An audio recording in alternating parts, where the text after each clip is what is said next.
Thank you very much. You know, apropos of what Mike was saying about the threat to the freedom of speech, that is very real, and people don't realize just how severely threatened it is. And as a matter of fact, Mike is quite right. On October 11th, I have to turn into Regnery Publishing the manuscript of my next book, which will be called The Complete Infidel's Guide to Free Speech and Its Enemies.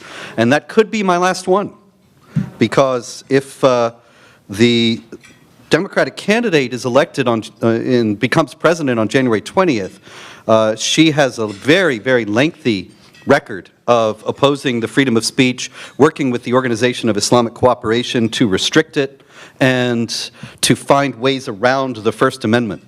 One of the most ominous things that has happened over the last few years, years full of ominous developments, has been the increasing common usage of a phrase that you may have heard, and if you have not yet heard it, you certainly will hear it in the near future, and that is hate speech is not free speech.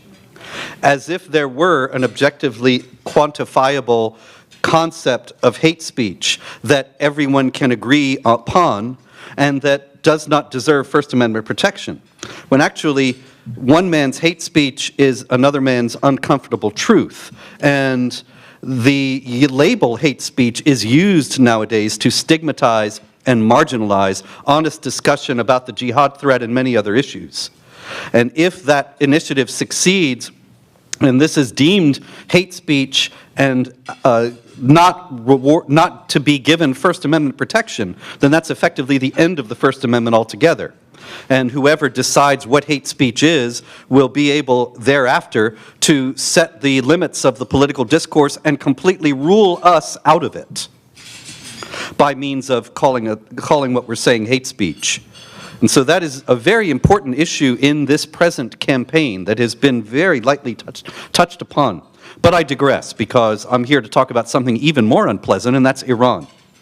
And so in terms of Iran, it's not so much in the headlines, of course. Today we did hear that there was a secret, yet another secret deal to give $400 million to Iran that was actually airlifted over in unmarked cargo planes.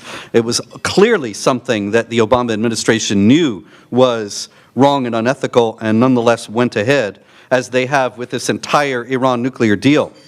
But I must tell you at this time that Iran is a greater threat, although less flashy and less headline-grabbing than ISIS or the Islamic State. It is, in the long run, much more dangerous. And of course, this is in part because ISIS looks at Iran and it sees Iran as what it wants to be when it grows up. The Islamic State, or ISIS, controls a territory and is enforcing Islamic law there. Of course, they are Sunnis and Iran is Shiite, but otherwise, there are more similarities than differences. Iran enforces Islamic law. Iran is just as draconian and authoritarian, totalitarian in fact, and stringent in its application of Islamic law with all the stonings and the amputations and all the rest of it as ISIS. But Iran is an established nation state with a great history, and with an established military, and with an international network of terror organizations. At the center, you know, I'm sure that you have been to, if you've been to other center events, and you have read center publications by me, by David Horowitz, by Daniel Greenfield, by Jamie Glazov, you have seen a great deal about how leftists work with Islamic supremacists and Sharia supremacists, and they are completely in league and in line in what strikes many as an unlikely alliance, but actually is a completely understandable alliance when you understand that they're both totalitarians, both wanting to impose an earthly paradise by force of arms, by violence. Whenever the far left takes power, there's a reign of terror. And what the reign of terror is in service of is the paradise of economic equality, and the workers' paradise, as the Soviet Union was called. And what do you do with those who get out of line? Well, of course, you kill them. The Sharia law works exactly the same way. It's enforcing, it is the law of God, the perfect law for human beings. And it establishes a paradise on earth if it's implemented. This is in the Islamic view, of course, that if you establish Islamic law, that's the way the world is supposed to work. It's the paradisal state. And of course, what do you do with those who get out of line? You cut off their heads, you cut off their hands, or you stone them to death, or whatever. Both of them, the communist and the Islamic vision of what the world ought to be like, is a Procrustean bed. You remember Procrustes, the ancient Greek tyrant who he had a bed, and you had to lie in it if you were his enemy, and if you were too small for it, he would stretch you out, and if you were too tall for it, he would cut off whatever was necessary to make you fit. And that is like Sharia, or like the far left. And the Iranian government, the Islamic Republic of Iran, the most Islamic government in the world, aside from Saudi Arabia, is working with Podemos, which is a Spanish political party, a far left political party that is secular and wants to do all the things that far leftists want to do when they get into power. That's the convergence. And they are working with Hizballah, of course, and Hamas, which is Sunni. Many people have said, for example, that they didn't. You may recall Omar Mateen, the shooter in the gay nightclub in Orlando, Florida, and he was known to the police, and he was known to the FBI, and they had questioned him, and they said that they let him go, and they didn't think he was a threat. You know why? Because he didn't know enough about Islam. That's what they thought. Now, these are the people who say Islamic terrorism has nothing to do with Islam. So we're talking about very dim bulbs to start with. But then what happened was, this is not a digression, Omar Mateen, he had praised Hizballah and Al-Qaeda and claimed to be members of both. Hizballah is Shiite. It's a wholly owned and operated subsidiary of the Islamic Republic of Iran. Al-Qaeda is Sunni. Sunnis and Shia hate each other. And so the feds thought Omar Mateen doesn't know what he's talking about. He's just some nut. Because if he knew about Islam like we do, he would know that Sunnis and Shia hate each other, and he couldn't possibly be a member of both a Sunni and a Shiite terror organization. Well, in reality, the Islamic Republic of Iran funds Hamas, which is Sunni, and funds Hizballah, which is Shiite. The Islamic Republic of Iran is Shiite. They're only 10 to 15% of Muslims worldwide, but the Islamic Republic, because it has global pretensions, is funding Sunnis, including Al-Qaeda and the Taliban, in an attempt to become the world leader of Islam, the leader of the Islamic world. And that includes the Sunnis. There's an old Arabic proverb that translates, "My brother against my brother, but both of us against our cousin." The Islamic Republic of Iran epitomizes that because they will happily work with Sunnis who persecute Shia and hate them and have killed them for centuries against non-Muslims who they hate even more, especially Jews. So we have a country that Obama has just given hundreds of billions of dollars to, that in every mosque on Friday, you know, Friday is the big day for Muslims. They go to the mosque at noon and they hear a sermon. And that is the most important day to go to the mosque. And every Friday in the mosque, it's ordered by the Islamic Republic of Iran. Every mosque in Iran, they chant death to America and death to Israel. Well, I know that's very much like what you do in your church or synagogue, but nonetheless, it is a manifestation of a very deep hatred that is one that obviously the Obama administration is completely discounting and not taking seriously in the slightest. John Kerry was confronted about the Death to America chants right after the nuclear deal was concluded, and he said, well, you know, they don't really have any concrete plan to destroy America, so this is not a matter of concern. Well, as a matter of fact, there are numerous Iranian authorities who have said that they welcome war with the United States, they are working toward war with the United States, and they believe they can win it because they are not pursuing it as a conventional war. They are pursuing it as by means of subversion and infiltration. So, if you think back, think of the whole picture now, that you have the Islamic Republic that has just gotten several $100 billion from the United States in sanctions relief. What do? They fund a global network of terrorist and leftist political organizations.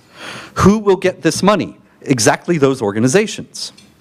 That is something that the Obama administration has also lied to the American people about.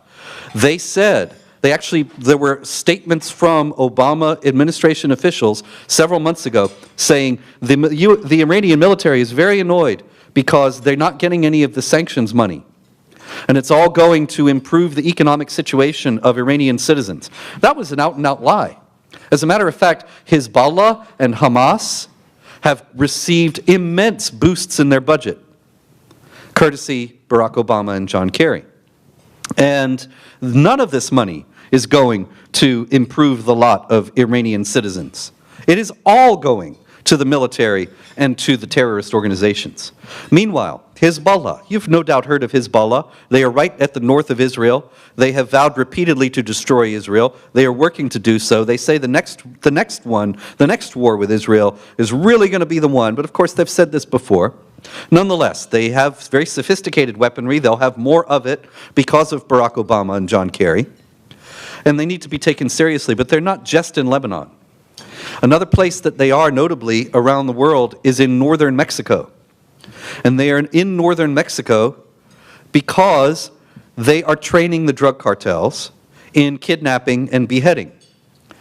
And meanwhile, profiting from the drug cartels whom they are instructing to finance their own operations. Now, the point is not just to deal drugs in Mexico. The point is to get across the border into the United States. And of course, that's not a very difficult thing to do.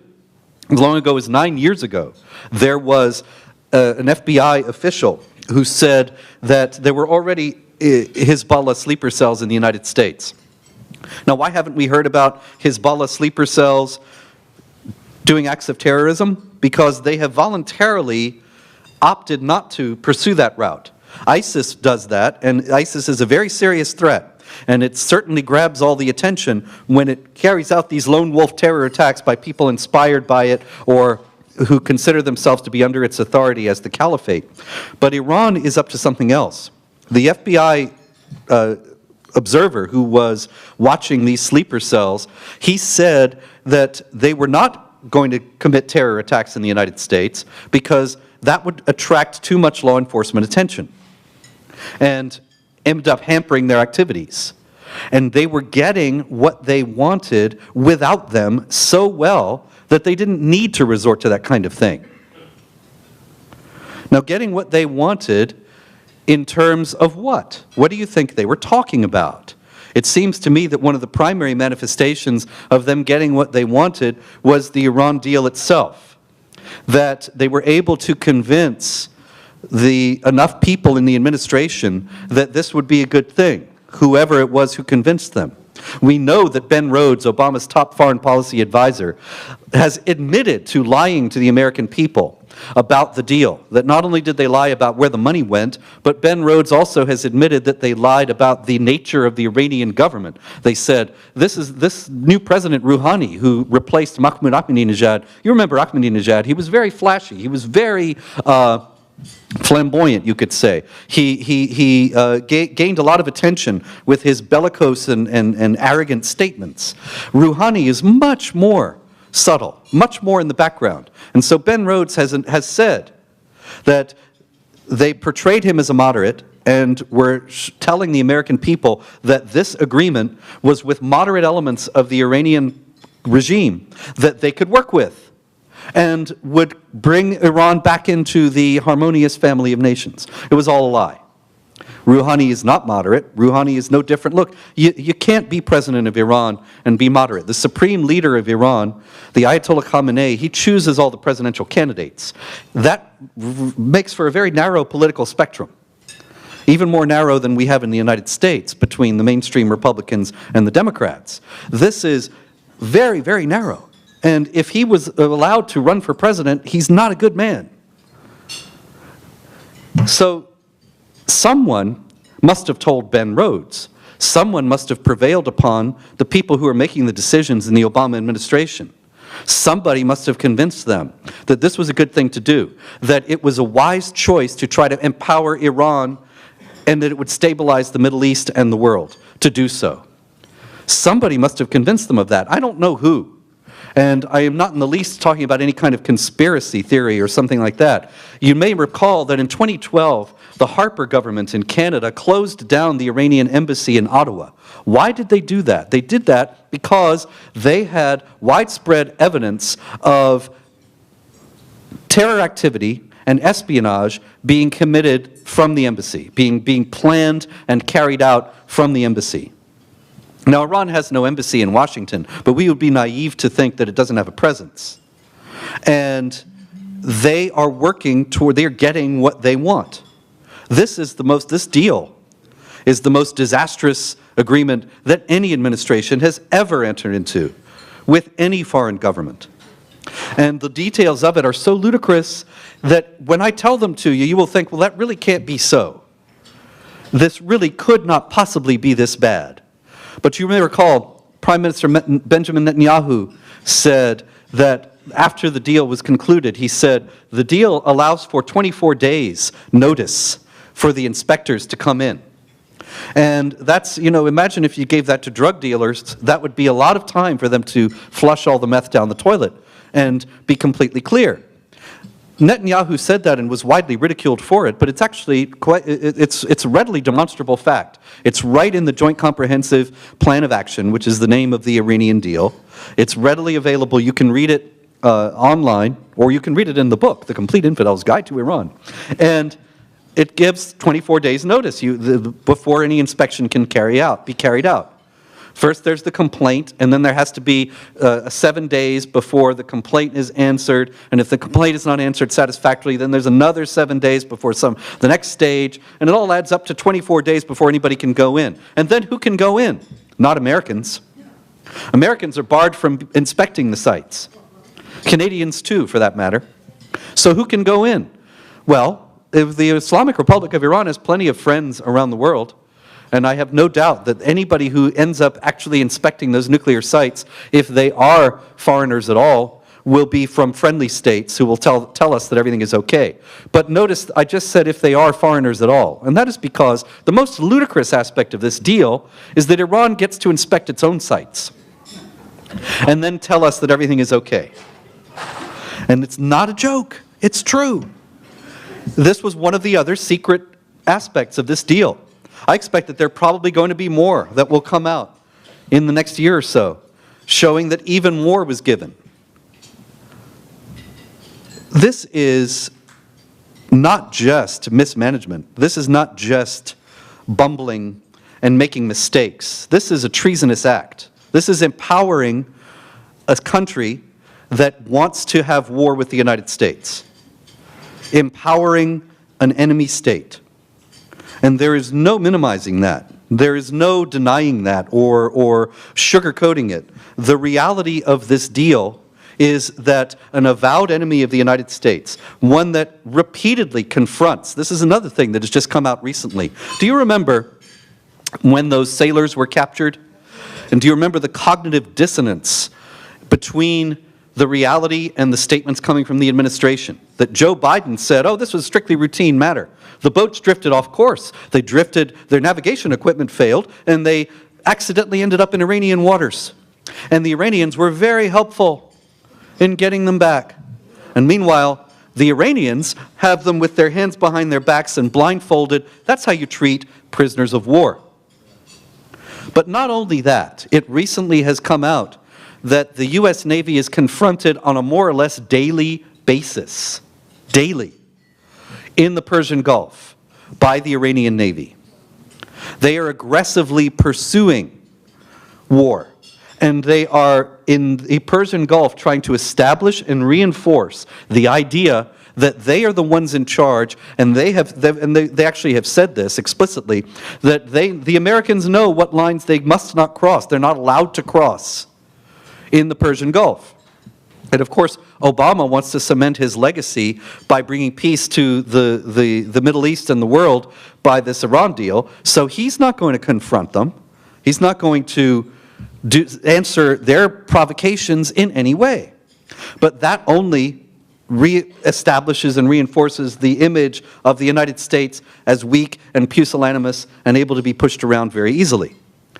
And the Iranians are getting increasingly boastful about that.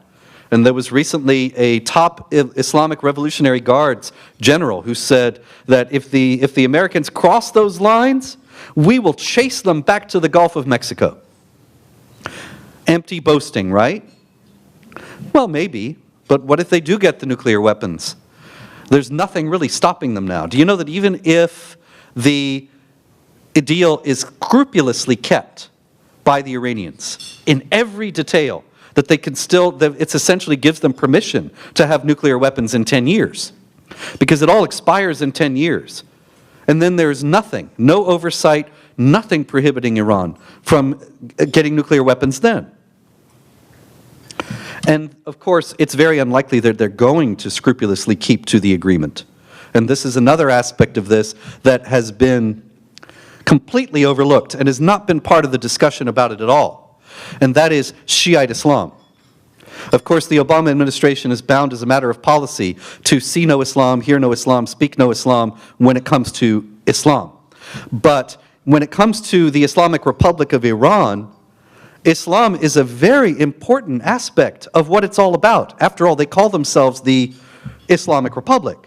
Did you see Howard Dean yesterday? I don't consider that Iran is a Muslim country. Well, you know why he said that. It's not that he thinks Iran's full of Methodists. He thinks that Islam is wonderful. And so if Iran is not wonderful, it must not be Muslim. He would call it the misunderstanders of Islam, Republic of Iran. But in reality, you can learn a lot about Iran by looking into Islam. One thing that is in particular about Shiite Islam, in light of this nuclear deal, is especially disquieting. And since I'm so full of good news today, I'll bring you that too. The Islamic Republic of Iran is Shiite. It's the only major Shiite state. It's 99% Shiite. Shiites, as I said, are only 10 to 15% of Muslims worldwide. And the Islamic Republic of Iran, that's the main Shiite entity in the world by far. Now, Shiite Islam, being such a minority among Muslims, has a very different, it's almost exactly the same in terms of their doctrines and beliefs as Sunni Islam. But it's a very different tone, a very different attitude to be a Shiite as opposed to a Sunni. Shiites are very mournful and very preoccupied with defeat. And that's because they have had nothing but defeat. In the book, I have profiles of the 12 imams who are the founding figures of Shiite Islam. And every one of them, you can see, well, this guy, he died in prison, and this one was poisoned by the Sunnis, and these other ones were poisoned by the Sunnis as well. And it's a long trail of misery and defeat. Because they're a minority, and because Islam, both sides, Sunni and Shiite, they both teach that apostates and heretics should be killed. And because there's so many more Sunnis than Shia, generally it's the Shia who've been killed by the Sunnis. So in response, the Shiites developed what is now a very famous concept in the West, and that's Takea. Takea is concealment. If you wear a hat too, it's called a Takea. It's that little cap, skull cap, because it conceals your bald spot. But Takea is a particularly Shiite concept.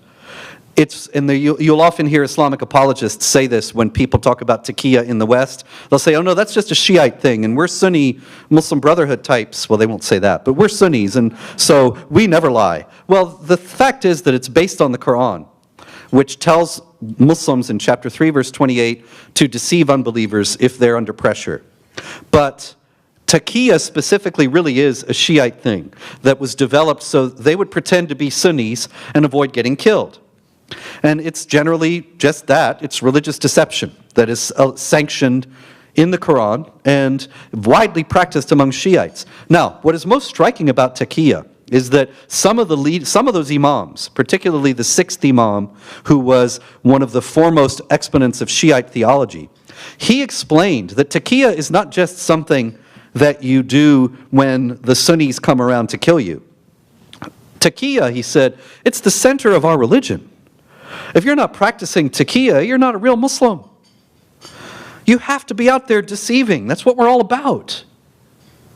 Now, consider that you have Takea being central in Shiite Islam, being far more important than people realize. And then you have an entire state, a nation, a regime that is based on Shiite Islam. Do you think that regime might ever employ deception? Do you think that the American diplomats should have taken note of that when they were in talks with the Iranians about this nuclear deal? Do you realize that we have been paying for this nonsense, paying for this willful ignorance for decades now? Jimmy Carter, it recently was revealed, was the recipient of a letter from the Ayatollah Khomeini. And Khomeini said, he doesn't have to worry. This was before he took power. He said, you don't have to worry. If the Shah leaves and the Islamic Republic comes in, then we will be as much of a friend of the United States as the Shah was. And Jimmy Carter thought that was just great. And he said, well, then we're just going to betray the Shah and we'll allow this Islamic Republic to come in. And he did it. And he did it with several of his advisors saying, the Ayatollah Khomeini, he's a religious man. He's a holy man. He's not going to mislead us. He's not going to betray us. Really, it's in the book. I was amazed when I found these quotes. They really thought they could deal with this guy because, you know, Carter was very religious and he just figured, well, this is another one like me. And so here we are. Now, our best hope in all this is the Iranian people who hate the regime. And what we need is a president who will stand with them and make it very clear that we will not tolerate the Islamic Republic's global adventurism and that we will support the Iranian opposition that Barack Obama stabbed in the back in 2009 and refused to support. Now, certainly, that was just a protest over an election, and it's not clear that the Islamic Republic itself would have fallen if the opposition had succeeded. But there's no doubt that if we had supported the opposition, things could be very different in the world today, and we probably wouldn't have this terrible deal. The Iranian people hate the regime, but they have nowhere to go, nowhere to turn. It's very repressive, and it's not possible for them to express opposition without being brutalized or killed.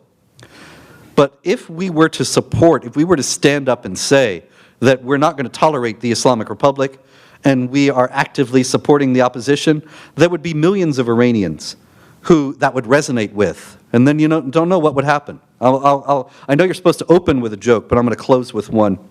The Ayatollah Khomeini is approached by a man and he says, Imam, I want to blow myself up and go to paradise because, you know, paradise is guaranteed in the Quran to those who kill and are killed. And so, can you tell me what paradise is like? And the Ayatollah said, well, it's always perfect weather, lots of trees, the water is pure, great place. Well, can you tell me more what it's like specifically? Well, so the Ayatollah says that you have the best food, the finest meat, wonderful fruits, everything, anything you want is available.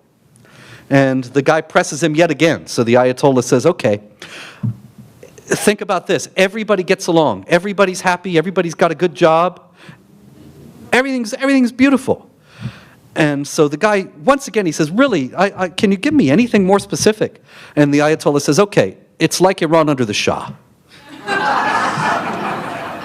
That is a joke that actually circulates widely in Iran. The Iranian people deserve better than the Islamic Republic, and so do we. And let's hope that we get it.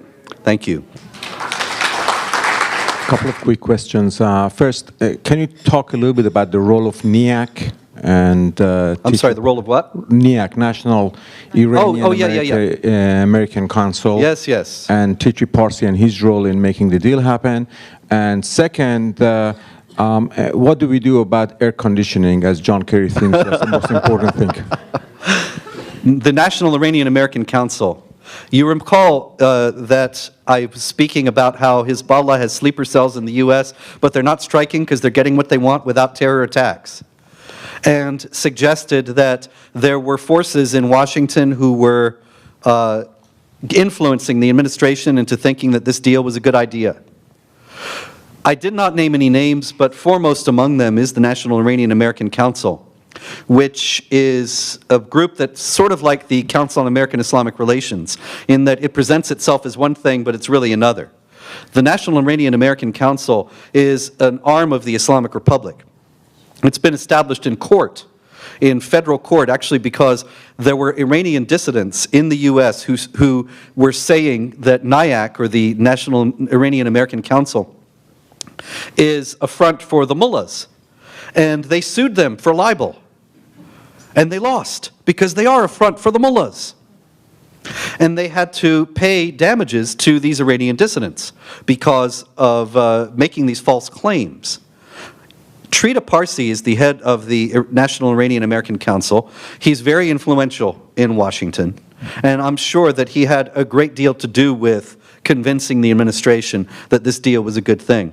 Also, you may know Reza Aslan, who is he was born in Iran. He's a very famous writer. He wrote a book about how Jesus was really a revolutionary, and another book about how Muhammad was really a man of peace. And he is on all the shows. He's a media darling. He actually is a board member of the National Iranian American Council, which suggests that maybe the mullahs are orchestrating a lot of what we see and what we hear about Islam and the terror threat in general, when these are the people that the networks always go to, and they're NIAC.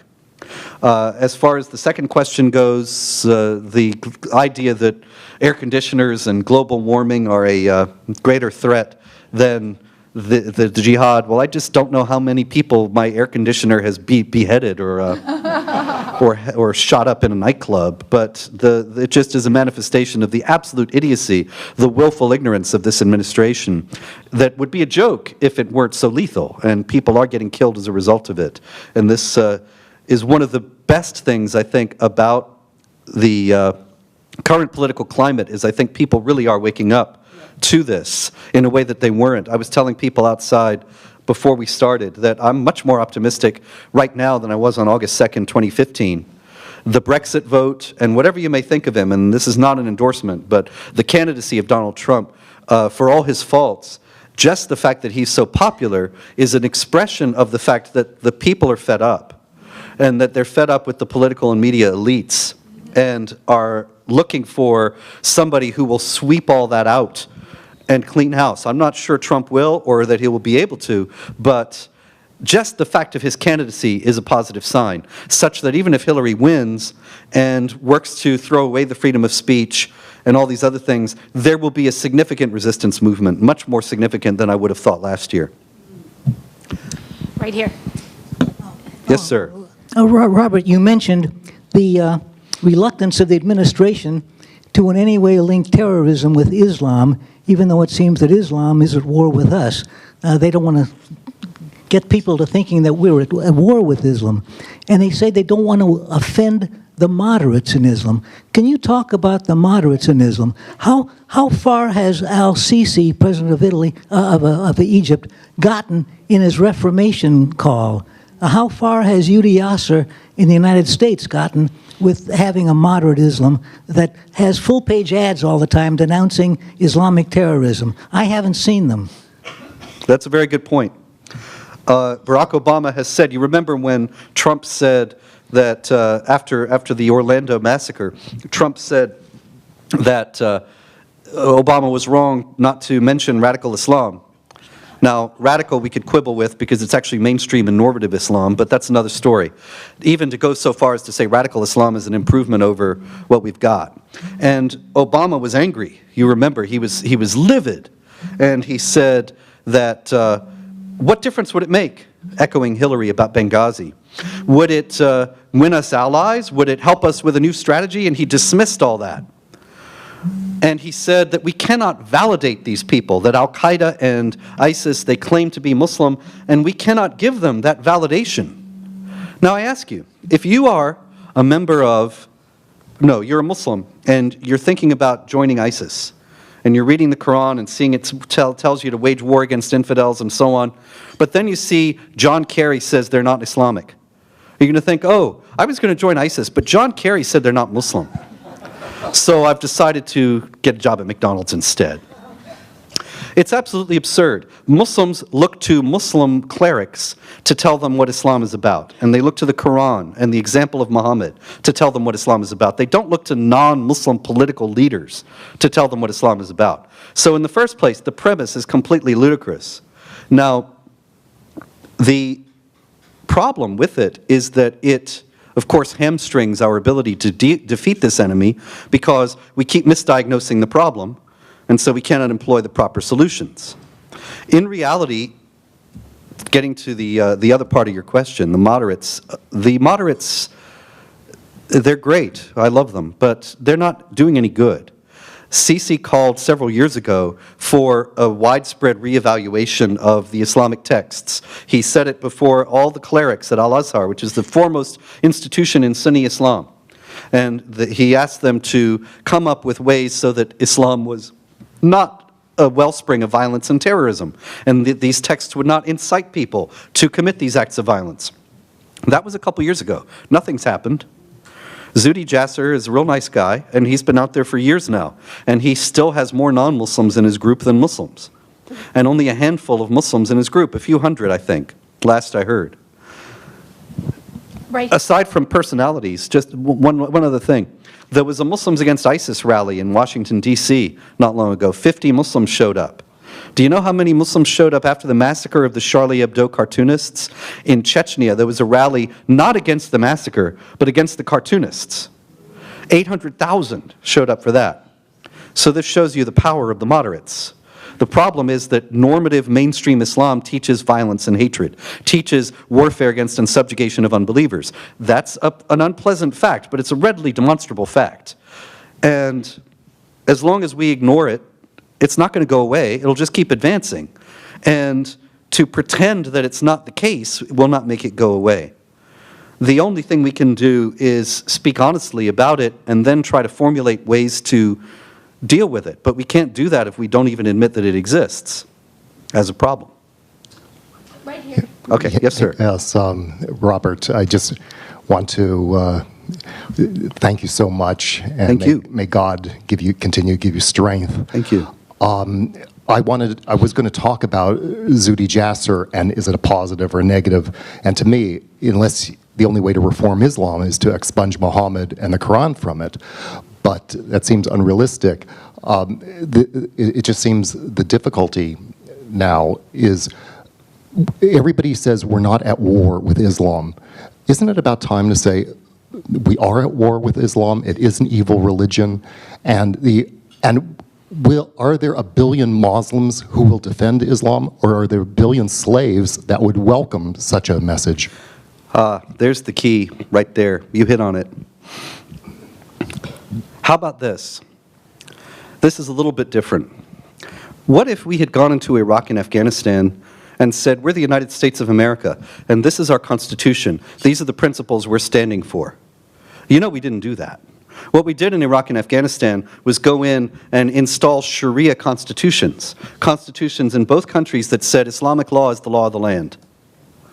Now, what's the point of that? That would have been like going into Germany after Hitler was dead and making Himmler the new Führer. It's ridiculous. The fact is that Sharia is the cause of all this, but see, we don't admit that to ourselves, and so we can't do anything about it. The teachings of Islamic law regarding warfare against unbelievers are right central in Islamic law. So if we install Islamic law in Iraq and Afghanistan, we're only going to exacerbate the problem that got us there in the first place. What we should have done was say, if you are a woman who's being beaten by your husband because the Quran says to beat a disobedient wife, we will give you shelter. If you are a non-Muslim who is being persecuted because you're a non-Muslim and you can't get a good job or you can't get a decent place to live, we will take care of you. If you are brutalized or victimized because of Islamic law, you will find refuge with the American troops. Do you think any Muslims would have responded to that? I do. I think that people would have responded to that in droves, because while Islamic law, people always conflate Islam and Muslims. And that's why they say that I'm anti-Muslim, because I speak about Islam critically. But actually, I'm very pro-Muslim. I want them to be freed from Islam. I want these people not to live with this violence and oppression. And I know that there are many Muslims who don't want to live with this violence and oppression, but they can't get out. It's a room with no exit door. They'll kill you if you leave. So we say also, if anybody wants to leave Islam, and they are threatened with death, they can find refuge. If we had done that, the world would be a very different place, and we would have massive support in every Muslim country. I don't know if we can declare war on Islam as such, because it's a set of ideas, and I'm very much afraid of making war on, I mean, we should combat bad ideas, but I don't want to restrict I don't want to have any restrictions on speech, and that's what that would involve.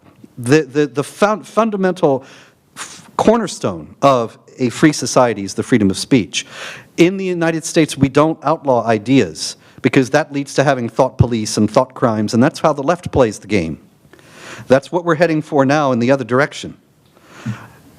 I don't want to outlaw Islam. I want to defeat the jihad, which I believe that we can do if we speak about it honestly and stand up for our own principles. But nobody is suggesting doing that. Nobody. I don't know why can't we have even one politician who's sane? I don't understand it. But in any case, I think that recognizing certainly that Islam is at war with us, we can do. And understanding as sedition a great deal of the Sharia advancement in the United States and the attempts to impose Islamic law and aspects of Islamic law over American law. All that should be done and more. Right here, Robert. Yeah, I have two questions. One, do we monitor any of the suspected mosques where they believe that the imam is preaching terrorism? No. I'll tell you a story, very briefly. Islamic Society of Boston. Islamic Society of Boston was attended by the Tsarnaev brothers, who did the Boston Marathon jihad bombing. It was also attended by Afia Siddiqui, who is doing 86 years for trying to kill American soldiers for Al-Qaeda. It was also attended by Tariq Mahana, 17 years for aiding Al-Qaeda. It was also attended by Ahmed Abu Samra, who is responsible for the Islamic State's very sophisticated social media presence. He was their tech guy, or their Twitter whatever. Anyway, all those people went there. It was founded by Abdurrahman al-Amudi, who is now doing 23 years for financing Al-Qaeda. Now, that place is obviously a hotbed of jihad training, jihad recruiting. It's clear. It's not just one person, it's many.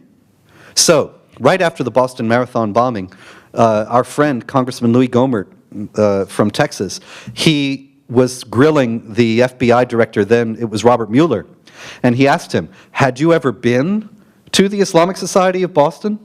And Mueller, he was meaning the FBI, not Mueller in person, and Mueller was very indignantly said, yes, of course, for outreach. Now, you know what that means? That means that the only time they went to the Islamic Society of Boston was not to investigate. It was to reassure the Muslims there that the FBI was not Islamophobic. So that's where we are with monitoring mosques. You had a second? Yeah, the second question is, according to Governor Christie of New Jersey, in the dead of night, UPS planes brought in many Muslims and deposited them in various areas around New Jersey. Is that true? I never heard that. I never heard Christie saying that. I really don't know what that's all about. Christie, I know, is very close to Muslim Brotherhood elements in New Jersey and has dismissed concern about Sharia encroachment in the U.S. as crap. So I don't really credit Christie for being very alert on this issue, but I don't know the incident you're referring to, so I can't say anything about it. Right here. Yes, sir. In Fox News, I heard and I saw a U.S. retired general, I don't remember his name, who said that it's very easy to get rid of ISIS by bombing even with nuclear weapons before they get it. I'd like to know your opinion about it. Well, I think it can be done without nuclear weapons. I don't think that we can defeat ISIS with ground troops. And I don't think we can defeat ISIS with the current situation where we're making some airstrikes that are essentially cosmetic in nature and not effective. Meanwhile, you know who is defeating ISIS? It's Iran. And John Kerry said, Iran's being very helpful with us, for us against ISIS. As if Iran takes over that span of land, it's going to be good for the United States. It's ridiculous. What we need is to go back in with ground troops. This is something I say with great reluctance because the last one was botched so badly, in part by what we were discussing before, that the mission was all wrongly conceived, and we didn't stand up for our own principles.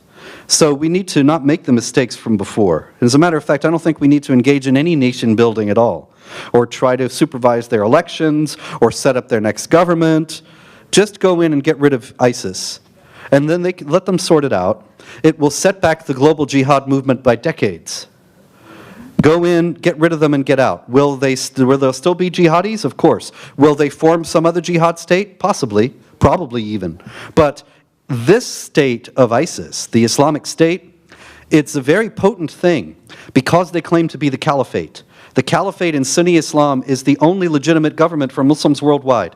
And that idea is so powerful that they attracted 30,000 foreign fighters from all over the world to go there, from 100 countries, to go to Iraq and Syria. They have active branches in 18 countries, and they are still recruiting Americans. Just today there was news of a Washington, D.C. Metro Transit officer, the first law enforcement official to become a member of ISIS, or to try. And it's because of this concept of the caliphate that makes Muslims all around the world think that they have to do its bidding. And so if we were to destroy the caliphate, that would be extraordinary. That would be an incredible victory. Last year, in my book, The Complete Infidel's Guide to ISIS, I showed that the split between ISIS and Al-Qaeda came. ISIS used to be Al-Qaeda in Iraq. And ISIS and Al-Qaeda split because the ISIS faction wanted to establish the caliphate. And the Al-Qaeda group, Osama bin Laden at the time, and Ayman al-Zawahiri, they said, no, it's not a good time. The Americans will smash the caliphate if you set it up now. Well, so far, ISIS has been proven right. But if we did go ahead and make Al-Qaeda right and smash the caliphate, that would be a tremendous blow to the global jihad. And it has to be done, and it should be done with ground, it can only be done with ground troops. Right here. We could have maybe time for one or two more. Okay, I'll try to be less loquacious. Hi, Robert. Hello. I'm such a fan that I dragged my husband to hear you, and it's working because he's taking 2 pages of notes. Thank you. I have a question about what is good about Islam. I understand it's very seductive, and even FBI agents are seduced by it. But if you take away Sharia law and Muhammad out of the Quran, what is left that is good? You can't take Muhammad and Sharia out of Islam. That would be like taking the Pope and Holy Communion out of Catholicism. You can't take the Torah out of Judaism. It's the same thing. And Islam is what Muhammad said and did, and what the Quran says. That's what it's all based on. Now, what's good in it? There's a kind of a folk religion that's not, strictly speaking, Islam by the book, that prevails in many parts of the world, or has prevailed up until the Saudis have bankrolled its destruction and its replacement by the more virulent and violent form that they favor. But, for example, if you were to go in the 1970s or the 1960s to Mogadishu, which is a hellhole now, but if you were to go there, you would find people who were Muslims who would be very kind to you. And they would tell you that they were being kind to you because of Islam. And I've met Muslims who actually think, particularly Somalis, but also from all over the world, and they're not very educated in Islam itself. And they seem to think that being nice, being kind, being charitable to other people is a specifically Islamic concept. And so they think that they have this kind of a vague folk religion that is Islamic in character, but which makes them behave better than they might have otherwise. No, that's a fact. But the problem is that when they start actually reading the book is so full of hate and so full of exhortations to violence that the more devout and knowledgeable they get in the religion, the worse people they're likely to be. And this is the problem that we have to confront. It does no good to sugarcoat it. We're going to have to Right make here. this the last question. One more. One more. Yes. I just, in retrospect, I think that we must understand and forgive ex-President Carter, because in the welcoming of Khomeini, he was a little mixed up, and he thought it was the second coming of Christ. Anyway, my question is this. We have police departments begging the Muslim communities, please let us know if you see unusual activity so we can, not have another massacre. And yet the response has been very, very little, hardly at all.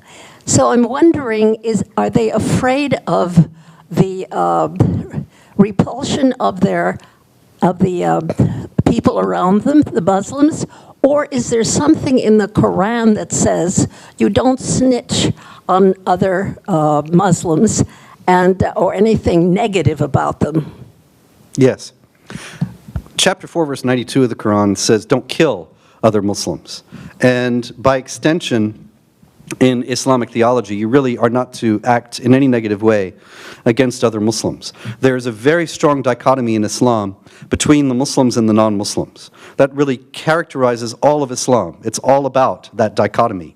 Chapter 48, verse 29 of the Quran says, Muhammad is the apostle of Allah. Those who follow him are merciful to one another, but ruthless to the unbelievers. And so if the unbelievers are saying, if you see something, say something. Please help us.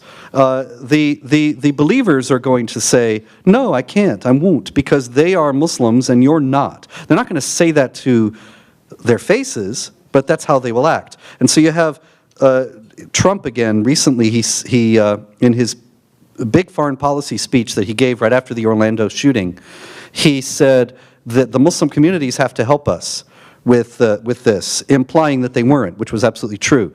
And Ibrahim Hooper of the Council on American Islamic Relations was on television the next night denouncing Trump and saying, of course, what does he mean? We always give help to law enforcement. Now, this guy is the spokesman for an organization that hands out pamphlets at its conferences that say, don't talk to the FBI.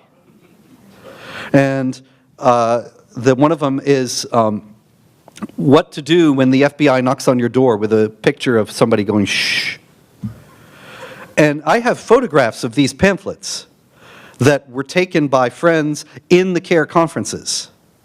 And then he goes on television and says they always cooperate. They tell people not to cooperate with law enforcement. And as a matter of fact, it's very rare that you find Muslims actually revealing a terror plot before it happens. After it happens, they'll all say, oh yes, if it's undeniable that they knew the man, then they say, well, I tried to talk him out of it or something like that, but they never called the cops.